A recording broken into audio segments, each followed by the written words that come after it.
Ukhozi ophide ogula amaphiko kwaye kwaphephezela omiyane inyoni nobuciko nomnyunyu edweleni isivinini emafini icula ingoma emnandi yayahlukanisa unyaka omusha omdala inyoni enezigidigidi zabalandeli abayilandelayo zamemeze sezidondolozela zathi siyayazi le nyoni yayikulelo khokho bethu abanye abathule isibongo sokhozi FM sisibhalelwe isidadada sothu Ukhozi FM luhamba phambili. Sikubingelele sikwamukele kuUkhozi FM TV. Igama lami nguNeliswa Cele. Njengoba ubona ngime phambi kwezinto ezikhala kahle. Sise-Des baked, decadent and delicious cafe. Sizokuzwa zonke izinto ezimnandi. Kuyabhakwa ke la ekhaya. Ngizoke ngibone ukuthi yini abangangifundisa yona ngokubhaka. Sikhulume nanomphathi umsunguli wale ndaba, uDesiree wakangema. Asike siyobona ukuthi yini mina engayenza bakuthiwa nje angeke ngibhake Nkosi yami ngaze ngasaba. But then asambeni siyobona.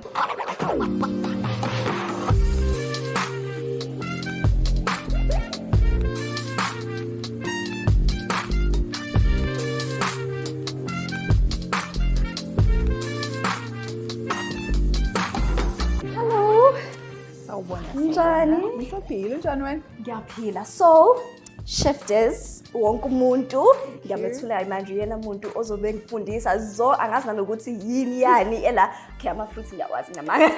Yebo. But yeah, so besenzani actually yasiqalelana ngixoxele nje kafushane ngawe waqala kanjani ukubhaka yini le esilethelana namhlanje. Okay. Wow. Mandosi, before siqale nje ukuthi uhambo lami lokubhaka sikuphathele isipho eDes baked so that sithi masiqala sithinta thina yabo ungangcoli nje umuhle kanje lalelani yabo ngikusiza ngiyabonga there we go as an wife material guys of note lalelani niyabona uthi njani there we go yes nakhoke imama ayifanelwe iphini lalela ngiyabonga. Okay. So umbuzo wakho uthi ngaqala kanjani ukubhaka? Uthando lami lokubhaka luqale mhlambe 10 years back, yabo. Ngangizamela nje Nkosi yami ngihlanganisela ngixovaxovela lapha nalapha kungahambi kahle. Ngifaqamba amanga. Kodwa nganale ntshisekelo ukuthi no yazi mhlambe mase ngifaka isikhathi nokuyimisela khona okungenzeka. Ngangicabanga ukuthi kuba ibhizinisi. Okay. Ngangiqalela nje njengento engiyithandayo ekhaya nginale nkolelo yokuthi ekhaya sinesiphiwo sokudla ngoba ubhuti wami omncane uChef umanje umpheko oshaya ibhodwe ngale ndlela so nginalokho uyitshela ukuthi kushuthi vele isiphiwo esadlulela kuma sadlulela kuthina hayi ngizozishadela kwangema ngiyabona hayibo insizwa ikhona nakho all right ke so lana ke sizokwenzani yabona ke namhlanje sizotesta ikhono lakho bakho ukuthi ume kanjani yabo khona uthi mawungena ngema ufike yonke into ithamba okay ngizotraina kahle ngiyabona uqeqesho undercover so la siqala khona sesiyenza impilo yalula sesilibhakile ikheke kodwa manje sesigxila kuphi ebuhleni bekheke ukuthi silihlanganisa kanjani ikheke libe lihle as much as sazi ngaphakathi limnandi kodwa senze ukuthi libe lihle so namhlanje senza chocolate cake nice 3 layer and then we're going to fill it with Swiss meringue buttercream. Okay, it's very nice. Nathi teaspoon yakho ungathesta nje eziqhubeka nkosami ngoba yabo uzwe nje konje lovely cake kwazomnandi angithi siyabhaka la phela umbhako kanjani ufuna uhlale yabo yes ngiyaprove so asiqale la ukuthi imapha amathuluzi onalo njengamanje une turntable yakho lekusizayo ukuthi mase ikhekhe lakho usulibekile kwazi uliphendule kalula uzobona zisiqhubeka phendule kalula belulu ukudecorate ikhekhe lakho sinebhodi lethu la sobeka khona ikhekhe then ke sinama sponges ethu amathathu esiwafilisha lana ke ayindawo yakho ke ukudlalela ke la ngibona ukuthi hlana kanjani meringues esinawo we have hundreds and thousands sprinkles esingawasebenzisa mina ke ngiyawathanda ama fruits nje into ethile sifaka izithelo phakathi so sinama blueberries futhi khona nama strawberries okay ayike awulenza iphutha ke ngesithelo nje mawusithi thasi ekhekhe so amathuluzi ethu sinawo sinendwangu indawo osebenzela kuyona ngaso sonke isikhathi kubalekile ukuthi ibe clean nokuthi nje nawe as uyithinta ukwazi ukuthi uyisule sinama scrapers ethu awu2 esiwasebenzisa sine palette knife ezowenza impilo nje ibe lula as sigcobe buttercream yethu then sine piping bag sesiyifakile ke nozzle kwenza impilo ibe lula Yabona-ke nje la suke seshow o-final touches. Okay. Angizukuxina-ke ukuthi lenze kanjani ikhekhe ngoba angithi sibheke ikhono la. No comment, angitholakala Pressure. Yeah. Kwasinda, okay. Asiqale lana-ke. Sizoqala sithathe i-icing yethu. Okay. So yonke into nayo la sesiyiklinile sayisanitize ngoba thina la sikhona njengamanje yayithi se-kitchen lethu. So balekile ukuthi inhlanzeko ngoba asifuni ukuthi kube khona ukuthi mhlawumbe kube khona cross contamination sekukhona umuntu ogulayo. Nje la ekhaya-ke sikhululekile. Ungangena e-kitchen lethu any day. Asizothatha ukulinda kancane sithi ukubheka ukuthi kwenzakalani. Yabo. Okay. So usaqala ngespoon sakho lesi sikubekele sona. Okay. Ugcobe nje kancane la. Kancane. Yebo nje kancane. Sekuningi nje. Hayi uzakahle amandosi khuleka nje wena. Okay. Isizathu senza ukuthi sigcobe kancane nje ukuthi ileya yethu leyo yokuqala soyibeka ihlale nje kahle namathele. Okay. Oh wow. Yes. Okay. Yes. Because yabo ukuthi isikhathi uzoliza futhi ukuthi ama-layers ethe cake ayabanda. Kuba lula ke mangabe uthi uzoqala u-ice ikhekhe malibanda. Kwenza nje impilo ibe lula. So ngaso sonke isikhathi mawuthi ikhekhe usulibhakile engathi kumele hayi nokuthi ngathi kumele ulilinde liphole kahle. Because into eyenzeka ngoba uthi ikhekhe mawulikhipha ku-oven suke lingakabe naso structure sathambile. So kubaleka ukuthi liphole lihlangane kahle khona uzokwazi ukuqala ukusebenza ngalo. Ngiyabona. Kuyalunga. Okay, sekulungile. Yabo, so-ke uzobona nje kuzoshesha. Angazi ngilibeka right nje loba upside down. Ngizokutshengisa nje. Into yokuqala ke seke senza mase sisuse i-cling wrap, sisusa piece lo wephepha. Okay, ngiyabona. I-wax paper or we call it grease proof paper. Ilona elenzayo ukuthi ikhekhe lethu linganamatheli epanini. Okay. Sekulula ke sesilisusile. Sayisusa ne-cling wrap bese siyabeka nje. Okay. Buka. Hayi-ke usendleleni wena yokuthola izipho. Okay. Ngiyabona ukuthi uzangendlela yabo. Phela usishawa ngempela. Phela lokho-ke ivele.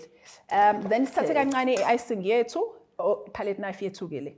Yenza kube lula nje yabo, uyagcoba nje uyandlala kamnandi. Asingithathe incane. Yabo nje nomuntu obukayo emakhaya uyabona ukuthi hawu kanti oChef Des babhizi nje benze ngathi kanti into elula kanje lento abayenzayo every day. Yes.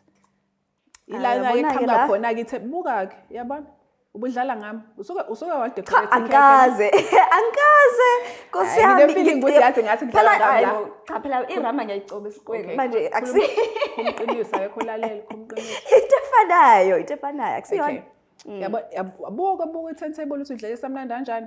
Ngibone kuwe. Okay, ngidlalwa ngami laba fethu. Ngibone kuwe. Okay. Kodwa akasiqhubekeni. Yeah, and then yabona ukuthi ushaya kamnandi kanjani? Yabonela Nophe awuza kahle. Uyithemba. Okay. Yabo, ufuna njengoKanye West uyithemba. Kanye West akayenza iphutha. Ngabe nguphi umzuzu uyayithemba le yansizwa. Okay. Kuza kahle impela. Kuba kwenake abanye abantu bayawuthanda kakhulu icing kuma-layers ekheke abanye abantu abawuthandi kakhulu. Yabo mina nje yabo wena ufakile mina nganelisekile ngalo wami. Yabo lokhu uphendula siphinde futhi sophinda same process. Okay, yebo. Okay. Hayi ke ngathi sengizoyibamba lento. Hayi uyibambile. Hayi nokuthi ngathi uhamba nayo. Ngizoyibamba lento ngiyabona. Kalula kakhulu nje futhi. Okay. So ukubhaka kuthatha isikhathi esingakanani? Kuya ngokuthi ikhekhe elinobuciko obungakanani. On average ukubhaka isponge kuba la ko 30 to 45 minutes. But kuyashesha yes ukusibhaka. Kodwa into yake isuke isikubamba ke lesikhathi ukuthi liphole because sometimes liyadinga mhlawumbe 2 to 3 hours ukuthi liphole kahle nje li-relax bese uyaqala ke process. Depending nakhona ukuthi inhlobo enjani yekhekhe olenzayo mawukuthi wenza ikhekhe eli-multi-tiered ikhekhe lomshado then sengakuthatha izinsukwana ke utholeke umuntu mhlambe noma obuza yathi hawu ikhekhe laseliba imali engaka yiso sonke leso sikhathi nobuciko ezinye izinto eziningi sihlala phansi sizenze ngezandla so kahle nje ukwenza kwamakhekhe ubuciko i-art ne-science kakhulu than anything else. Okay, asiqhubekeke le yesibili ke. Yebo. Yabo kulula kanjani? Cha sengiyabona ukuthi uthe ungimeme usungibhayela ikhekhe ekhaya. Ngizokusikhiphe la kitchen. Phela wena ufanele umeme mina ke kumema mhla ngezinto engigudi kuyona. Umema kanjani nje umaster Nkosi yami azokujaja? Hawu, njani usakwezwaphi? Fana nokuthi mina ngimeme iballs. Azongibuka ngigijima njani nje ezongihleka. Awu ngeke. Kodwa phela ngajabula nami ukuzwa isandla sakho. Ayike kuza kahle uza kahle. Okay, then ileya yokugcina ke.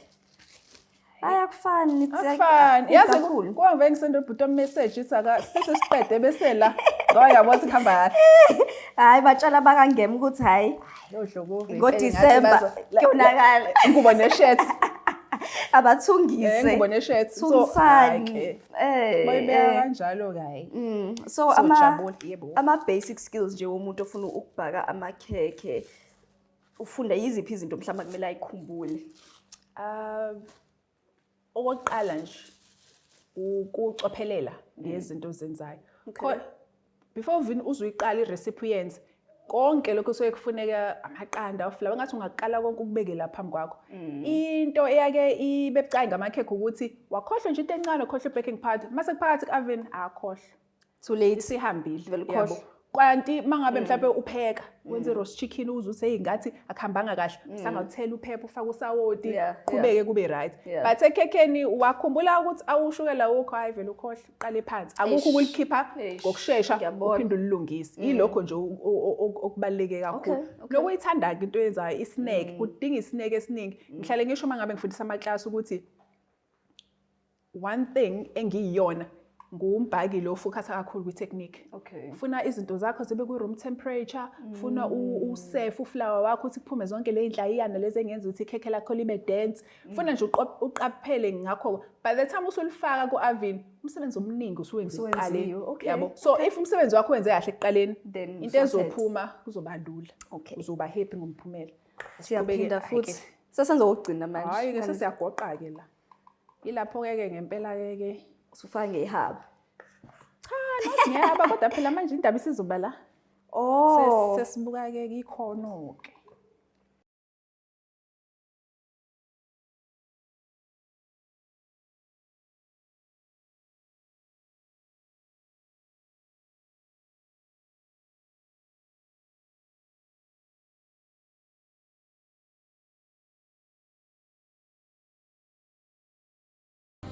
Hey lwafika lelo suku olukhulu ngikhuluma phela la ngeHaiti no Lady D buka nje sithi ngomhla 26 kuNcwaba lapha eICC.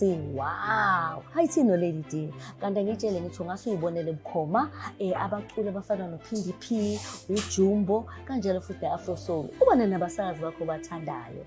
Akuzugcina ke lapho siphethe ke la ongoti kakhulukazi ochwepheshe ngoba sikhuluma ngothanda ingqongo udokotela uthanda ingqongo bese kuba futhi nodokotela nomcebo omthembu. Kuzoba mnandi kakhulu. Wena nje kunye kufanele ukwenze hamba uye lapha kaSpa noma ku Ticket Pro ungene ku ticketpro.co.za uzithole ticket lakho nje 400 rands nje vo. Ungakhohlwa futhi nama hashtags ethu #Ukhozi FM Haiti.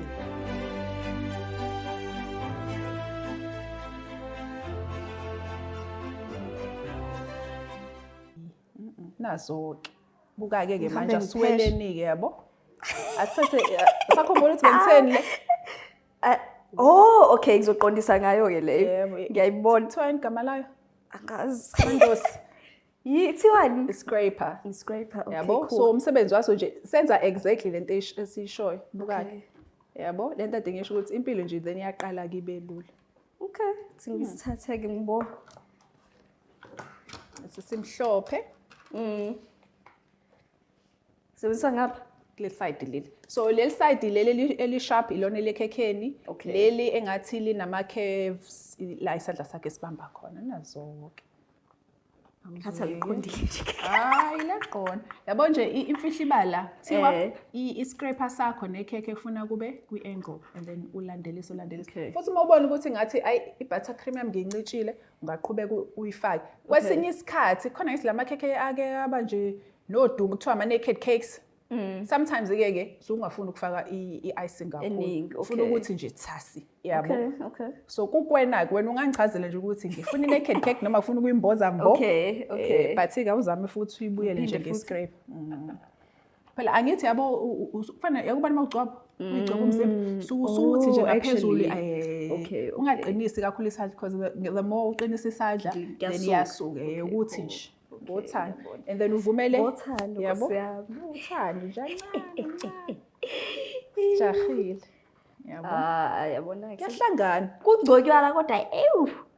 Kwesinye isikhathi ke mangabe ukuthi ikhekhe lakho uyalibeka uyabona ukuthi alizukuqonda but manje singalilungisa. Mawubona ukuthi ngeliqonda ungathatha nje umese otrime yabo nakho i-icing because isikhathi la liphuma lithe nje kancane uyalitrima nje ngaphezulu uliqondanise kodwa la sikhona ayisinje yabo siyakwazi ukuthi siqondanise leli. Okay. Asiqale with i-piping bag sifake i-icing yethu inozzle khona sotshengisa ukuthi Isetshenziswa kanjani? Singase siphunje ufake nje into encane, encane. Into encanyana nje. Mhlawumbe engafika la ngoba azokusebenzisa eningi kakhulu. So i-piping bag yakho kubalulekile ukuthi ungaqala uyivule before no sengisho ukuthi la izansi. Khona i-icing yakhe ngeke iziphume. Okay. Yabo. So kunama technique amaningi ke usika after. Abanye baye bafaka enkomshini ukuthi ivuleke mina sengibalansisa kanje ngesikhathi. Yabona ke. Leto kusheshe ngiphaphi. Uza kahle. Ngizokutshengisa ke enye technique manje nje ukuthi ngikutshengise mina ukuthi ngiyenza kanjani ukuze kusheshe. Yabo. Nasifake Enye into ke yes unga-add kancane. Enye into emnandi ngawo lamathuluzi. Sasila. Enye into emnandi ngawo amathuluzi la ukubhaka ukuthi ngathini akwazi ukuthi enze izinto eziningi lilodwa ithuluzi njengamanje sothatha isikero sethu lesi sisike la kwi-piping bag khona into yokuqala esiyifunayo sifuna ukuthi kuphume umoya release ke lo moya la and then eyesibili sifuna ukuthi siyehlise kahle yonke le icing so lesikhathi uqala wenza i-piping yakho ingalokho u-icing uphuma nomoya because then lokho kuyalimaza i-design yakho. Yebo. Okay. Uzizwa njani? Usuhambe indlela endangaka futhi wenze kahle kanje. Yes. So singiyaqondisa nje okusheshayo. So kwesinye isikhathi uyakubona ukuthi icing chocolate unjalo ke. Bathi yesekitchen ukungcola into yakhona. Exactly. So uyabona ukuthi sesiyisikile ke imbobo la for i-piping bag yethu. Uthola ukuthi mawusuthi usuzama ukuyiphusha ngoba vele udinga icing encane awudingi ukuthi uwaste. Ayiphusheki ngesandla. Into yenzayo ke uyayibeka surface yakhe flat, thatha iscraper sakho upush. Yabo? Kuba clean and kuyasave even ilokhuzana i-icing yakho leyo push. Uzobona ukuthi ayisifike egcineni. Yabo ukuthi kuba uhlanjani. Ngiyabona. Okay. So Ayike. Hayi sesiyaqala ke ungapipe senzani. Siqala senzani. Okay, so it's i-rosette shape. So i-piping nozzle esisebenzisile i-848. So yenza ama designs ahlukene. Yabo. So nje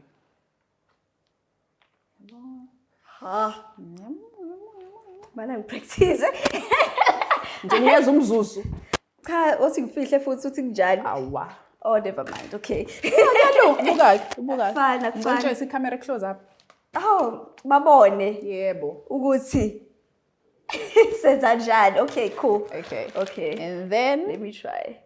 uyaqala nqa ukuyenza lento. Ngiyaqala ngikaze. Qamngisha amanga angikaze. Uza kahle ke magaya. Qhubeka. Ngingila ukusupport. Bathini ngesilungu bathi safe space. Ngizokusupport. Awu, basuke befuna ubhede kakhulu. Basakuthiwa it's a safe space. So sebeqedile ngawo. Futhi ukhipheke lapha indaba. Yeah, no.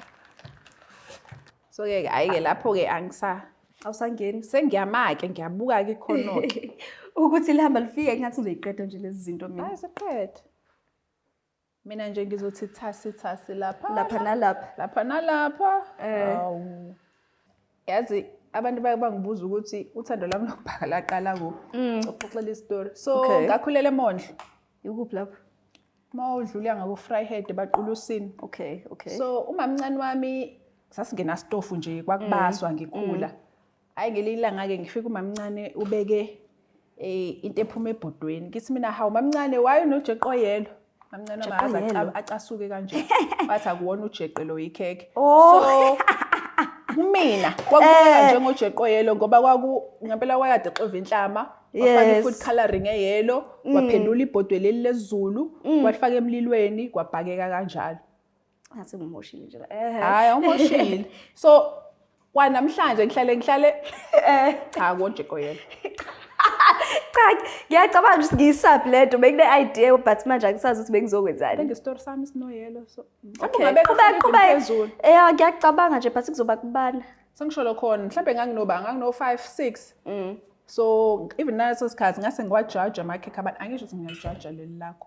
Hayi usushilo sekulate ya. Kusho ngibulala ukuthi mamncane. Yeah. Ngoba yena nje wayade ekhipha ikhono. Okay. Wangenzela ikhekhe mina ke ngomngane wakhala ngojeqo. Ngathi ujeqo. Nkosi yami. Yeah, bless her. Bathi ke sesila safunda. Yeah. Yebo. Ay, yebo manje. Yabona nasemsebenzini sebenzuba nova. Ngiyabumba Nkosi yami kusa joke othi ngilungise kanje. Oh yes. Okay. Mina I think usuqedile. Nami ngicabanga ukuthi sengiqedile lama strawberry mina asuke. Asuthi bengiqondeni ngawo. But yeah ke nathi khekhe lami. Ungase ngaphamisa kusisapheke lokhu njalo. Inkosi yeah. Ungathi nje la ku base. Oh konje hawo. Ngiyabona? Hayi wenze kahle. Lalela. Wife material la ngiyakhona mina. Kakhulu. Phela nje abantu bangabe nawo umoya. Bo ngiyaqala ngqa guys ukuhlobisa ikhekhe. Ngiyangijaji nje. Okokuqala ngqa. Hayi ke. Yabona happy. Lela kholishi yabona clean liniza kufanele Nkosi yami. Uyabona ukuthi usisi wakho uzomnikeza ama tips. Athi sisi wakho ekuthanda ukubhaka. Uyakuthanda. Ama tips uzowathatha kuwena ke manje. Alright, yazini asigoqe le part siyohlala lapha siphuza icoffee sisuxoxa nje but ngibonge kakhulu ngifunde okuningi ngiyaqala ngqa ukuhlobisa ikhekhe empilweni yami but shuthi na next time sengiyokwenza kangcono sizobe selifana nelakho seliqondile yonke into enhle. Ngiyasibongela nami ngiyabonga. Yeah, umsebenzi wakho wenzile muhle. So athi sikulanda sodle kovu ngoDisemba hayi. Ayo ngizobe sengibhakele nomshado. Yebo. Hayi utaka hambe. Ngizophelelwa umsebenzi phela. Okay. All right. Sisaya ngalena siyophuza icoffee kancane sixoxe nje njengama ladies. Siyabuya. Siphinde sikwamukele Ukhozi FM TV. Sahleli naye uChef Des. I'm sure uyibonile ipiece ithiwa ni artwork yekhekhe lami. Okusala i-masterpiece. Yeah. Alright, sisakhuluma ngama-master. I know ezinye zezinto obibe nazo ama-master class ne. Xoxele ngalokho. Yebo, siba nawo ama-class abantu abathanda ukubhaka. Indlela futhi esiwenza ngayo aya ngama-level. Yabo, khona ukuthi mhlawumbe akwazi ukubhaka nje enhloko ufuna ukubhaka, ufuna ukudecorate. Khona abanye abathi no mina sengiyakwazi ukubhaka kodwa ngifuna i-class lokungifundisa nje ukudecorate. Ngiyawenza amakhekhe mhlawumbe ngiyenza amakhekhe engane but sengifuna ukuya the next level, sengifuna ukwenza amakhekhe emshado. So ama-class ethu siwenza ngalendlela ukuthi wonke umuntu engakwazi ukuthi abe kuwona. Umuntu ofisa ukungena ema-classini akho wenza kanjani u-apply kanjani? Njengamanje ngoba sibalansisa yonke into, ngibalansisa i-schedule yami esenginayo namanye amakhekhe enginazo nezinye izinto zebhizinisi. So isikhathi esiningi sake sisethe usuku noma izinsuku then sizofaka konke ku-social media and then based on availability nama-slots esesekhona then abantu babhuke and then silenze i-class kuqhubeke. Kodwa njengamanje sesifuna ukwenza kube into available njalo nje kube full time. So ke la sikhona njengamanje ePhantano sikwi-process yokushintsha siqale sifake iy'teshi zoba nama-workstations ahlukene so that sikwenze njalo. Nabantu futhi uthola ukuthi mhlawumbe uyabhaka but ubhakele ekhaya uyathanda ukuthi ufundise abantu then ungayiqasha indawo uyisebenzise for leso sikhathi. Ngifisa ukuzwa ngawe ngiyazi ukuthi awusiyena umuntu obhaka amakhekhe nje kuphela. Ngixoxele ngomunye umsebenzi owenzayo. Njengamanje ngathini ngizohambeni lokushintsha from ukuba umbhaki to somabhizinisi onebhizinisi lokubhaka ngoba lokho kuyavula umhlaba wami kungivumela ukuthi ngenze izinto eziningi ngingene kuma projects amaningi mina kahle kahle kudaleka kwami nje ngicreative ngendlela eziningi before even amakhekhe ngakungenza imakeup ungangibuza ukuthi kanjani kuphi hey ngiyacabanga nje ishiya la sadwetshwa ngendlela ehlukile ngaleso sikhathi hayi lutho no hayi wenza umsebenzi omuhle kabi ngaleso sikhathi so ngiyayithanda into yoku-expressa so ngiyayibona mhlambe ngihlangana nomuntu okwi-fashion senze ikhekhe maybe based on ingubo ayidesignile mina ngiyenze kube khona i-version yaleyo ngube ibe yikhekhe so ngiyibona ngisabalala ngenze ezinye izinto hayi ukubhaka kuphela kodwa lokho ngizokwenza kuzo-operate within the culinary space and nakhona futhi kwi-medium yokubhaka angazi noma ngibone kahle yini ukuthi enye izinto uyi-pastry chef and akufani nokubhaka amakhekhe mawachazela umuntu pastry versus nje ukubhaka lokho okujwayelekile siyabonga bhuti wami kuhluke kanjani kuyini ngokwe-pastry seku-more advanced in terms of understand ukuthi ikhekhe ulenza kanjani bakhona iphutha elenzekalayo ulibuyisa kanjani kuningi okufola under i-pastry so khona ukubhaka khona ama-dessert khona izinkwa so i-pastry itself so mase u-pastry chef suke usuwumuntu ofunde ngale ndlela ukuthi sekukhave zonke lezi zinto lezi ezifola under i-pastry usungayigethela-ke wena ukuthi nomina ngicela ukuthi nje ngispecialize emakhekheni noma cha mina ngibona ukuthi nje into engiyithandayo ukwenza izinkwa konke kunobuciko bakhona wena oyikhethelayo ukuthi uthanda ukwenzani because ungazama ukwenza konke kodwa akwenzeki akwenzeki funa ukhethe lokho kodwa lokho uzofuna ukuthi wena waziwe ngakho mina ngakhetha ukuthi ngikhetha amakhekhe ne-dessert mhlambe singangena kukho lokho ngiyabona ukuthi khona izinto usuhambe ngendlela wayicosha ezikusizile mhlambe izeluleko ongaba nazo komunye umuntu ofisa ukungena kule mboni yokubhaka ungathini kuyena into yokuqala engathi kumele ube nothando ngiyazi isikhathi esiningi wonke umuntu ube nothando kubalulekile lokho kubaluleke ngokuthini mangabe uzoba nebhizinisi lokubhaka ikhathi ayifani khona ikhathi ezoba zinhle khona ikhathi engezibe zinhle ngokwebhizinisi nemali engenayo ebhizinisini ufuna ukuthi mangabe zifika le ikhathi engezinhle ukwazi ukuthi uphile nazo ngoba lento oyenzayo uyayithanda kubaluleke kakhulu okwesibili lo msebenzi lo uyagqilaza emzimbeni siyama kuyamiwa maningi ama-hour esiwamayo ngenyawo uthi uqeda usuku iqolo libe lishisa uzokwazi nokubekezelela lokho asidalelekile ngendlela efanayo so mhlawumbe ungabuka ku-social media ukuthi ubani uyabhaka kanti okwenzeka ngemuva akukhona lokho kuyisithombe osibona in 5 seconds yabo okwesithathu ngathi la ukhona mawuthi ufuna ukubhaka kube ibhizinisi zama ukuthi uyiqonde i-environment yakho ukuthi yini eyenzekalayo oba sebekhona ikuphi igap ama-customer njengamanje adingani then-ke bese uyislotha kuleyo gap wena and then-ke uqhubekeke wenze lokho kodwa nje kubalulekile wazi kahle ukuthi ngingena kuphi ngingenelani mhlawumbe ngibuka nale ngisho indawo okuyona ngiyabona abantu bayaphuma bayangena bazothenga mhlawumbe wayikhetha ngokuqonda ukuthi indawo e-right yokuthi abantu bazofisa amakhekhe bephuze nekhofi ngisho nje indlela owenze ngayo nala ngaphakathi kakhulu siswami ngoba ngekhathi ngiqala so ibhizinisi seli-operate umnyaka u-7 but formally sila u-4.5 so ngaqala ngisekhaya and kwalokhu abantu bebaningi abazokholektha amakhekhe ekhaya kanti nabantwana abancane ngangakuthanda lokho because manje kwase i-personal space hambe sekube umsebenzi ngase ngikhetha ukuthi othi ngithole le ndawo kwaqondana nokuthi omakhelwane nabo benza izinto zokubhaka so kwalula ngoba ngangazi ukuthi vele mangiseduze kwabo ngizobonakala kalula ngayithola kanjalo-ke indawo ngaqhubeka-ke sakha-ke sangena ko-COVID saphuma sakhala sasha kodwa-ke uhambo lokuyisebenza lokho abantu abaningi abayisebenzayo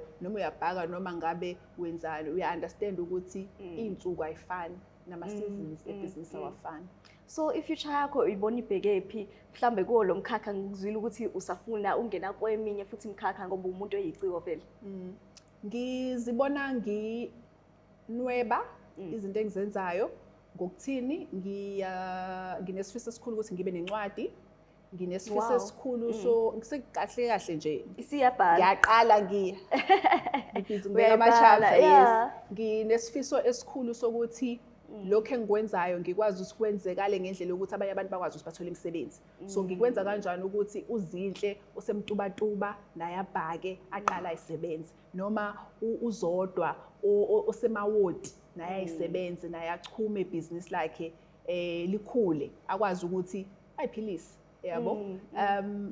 Ilokho engiyibona ngikwenza kule minyaka embalwa elandelayo. Khona umbuzo ofikayo yazi esikhathini esiningi masenza imicimbi siyesifisa ikheke mhlawumbe njengomuntu ongumthengi isikhathi esi-right sokubeka isicelo sekheke mhlawumbe i-birthday mhlawumbe umshado nezinto kanjalo kusuke kuyisikhathi singakanani ukuze umuntu engayitholi mhlawumbe esephoxeka. Lo mbuzo uvamise ukuba nzima kuthina ngoba mhlambe ungacela ikheke lapha neviki sikwazi ukuthi sisithathe isicelo sakho mhlambe ikheke lakho ulicelele ukuphela kwenyanga. Ukuphela kwenyanga kuyingozi ngoba ngokudaleka kwesabantu isikhathi lapho esuke khona imali khona esenza ngayo imicimbi yethu. Ama public holidays ayinkinga, ukuvala kwezikole kuyinkinga. So makuyikhekhe lomshado mina ngathi zinikeze at least 6 months ukuthi ubooke nathi so sokwazi ukuthi sibe 6 months. Yebo. Yeah. Futhi kungabi le inyanga edumile kakhulu. December. Hayi ngeke. Kwamanje uDecember uvaliwe. Usubookiwe already? Usubookiwe December. September usubookiwe, December usubookiwe. What? November sakhona ikhadlana. Sakhona ikhadlana. Mana i-birthday yami ngoJune. Mangifaka isicelo manje end of June next year. June 2024. Actually umhla 26. Yeah. ngoJune ngonyaka ozayo nje. Hayi ke singalenza ngizobe ngise-Des. Yebo. Uzobe use-Des ngizobe kangena. Kanti uzobe ukhuphi? Cha phela engene abakangema bakhona khona. Yebo. No. Yeah. So ngenxa yalokho kakhulukazi emakhekheni emshado isikhathi ngase singasijana. Amakhekhe mhlawumbe ama-birthday o-baby shower sakwazi ukuthi simanage ke kangcono khona. Nakhona futhi mawukuthi ikhekhe enobuciko obuningi kakhulu ingathi ungayinikeza isikhathi ukuthi ngoba thina sisebenza nje before size sifike leyo ndawo sesithi hayi asakwazi ukuthatha i-order lakho sibuka ukuthi umsebenzi uzosithatha ama-hour amangaki sinezandla ezingaki bese ke siyabona ukuthi hayi sesifikile la asime ngoba into engingayithanda ukuthi yenzeke ukuthi sithathe umsebenzi omningi kodwa umuntu mayisethola ikhekhe lakhe equality ayisekho right into engiyayizame ngawo wonke amandla ami ne-team yami ukuthi umuntu mayithola ikhekhe lakhe abe happy.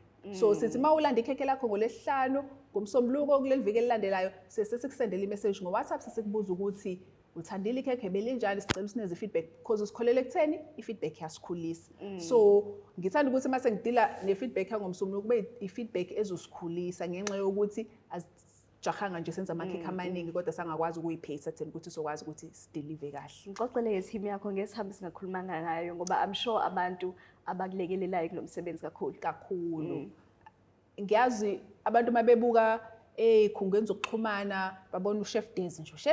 uChef Des akekho umuntu ohamba nje yena yedwa yabo. So baningi abangisupportayo la ngaphakathi ethimini iqembu lami engithi mabe lona lingekho ayikhona izinto eziningi engeke zenzeke ngoba phela ngidingeka endaweni eziningi. So nje angifuni uqamba manga abantu abanengihlale ngibabonke futhi nabo bayazi ukuthi I value them. No siyabonga kakhulu umsebenzi uyancomeka. Siyabonga ukuthi usimeme size la mhlawumbe nje usungachazela ababukele emakhaya ukuthi sikuphi nendawo khona bezofika phela nanokuthi ama-page akho ama-handle akhona athini siwabone lamakhekhe siwa-order kanjani siwathenga kanjani. Ngiyabonga. Ngizoqala ngokubonga kakhulu ukuthi ninginikele lithuba leli nize la eDes. So sise-Des ePinetown njengamanje 125 Josiah Gumede Road. Singaphezulu kwase-Tiger Wheel and Tires. Ngiyazi kwesinye isikhathi abantu bathi siyalahleka nkosama sinithole nikuphi kodwa nje once wasithola kubalula kabi ukuthi uphinde ubuye. Sinayo futhi enye coffee shop eseMoses Mabhida Shop 5 Moses Mabhida Stadium iseduze kwaMaZulu Fan Experience. So khona ungafika nje phuza ikhofi uthola ucezu kodwa yonke into ila injini amakhekhe yonke into sikwenzela khona la ePinetown bese eMabhida.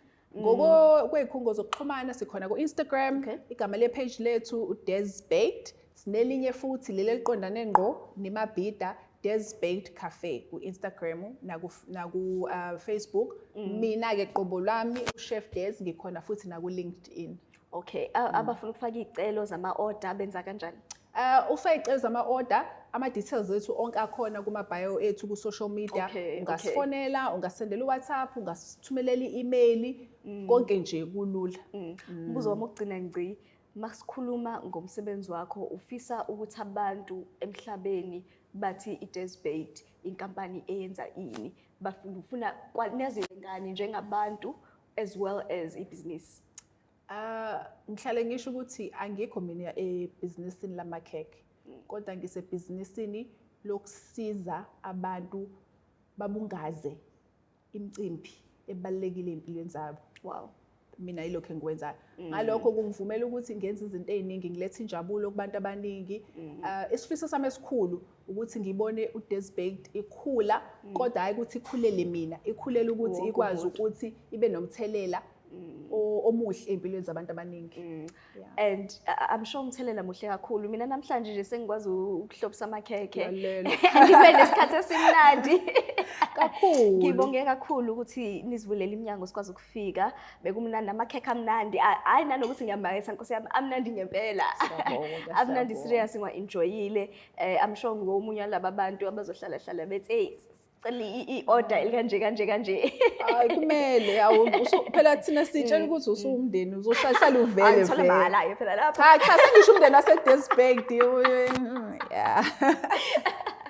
Siyabonga kakhulu. Sibonge kakhulu kuChef Des. Sibonge nawe ukuthi uhlale nathi kuUkhozi FM TV. Ngiyathemba ukuthi ukuthokozelile ukuhlala nathi, ubize nabanye www.ukhozifm.co.za. Siphinde sihlangane na kanjani. Mina ke coffee time namantombazane. Bye. Nathi ngilichitha.